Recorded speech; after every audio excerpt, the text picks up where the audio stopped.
If you try to record your gaming without logging into the GeForce Experience, this video is for you.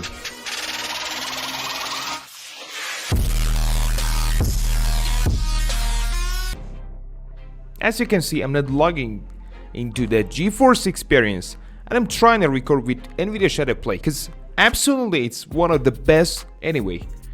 Just first you need to have the NVIDIA GPU and install the latest drivers, and then right click on GeForce Experience, go to file location, and at the bottom we can see NVIDIA Share.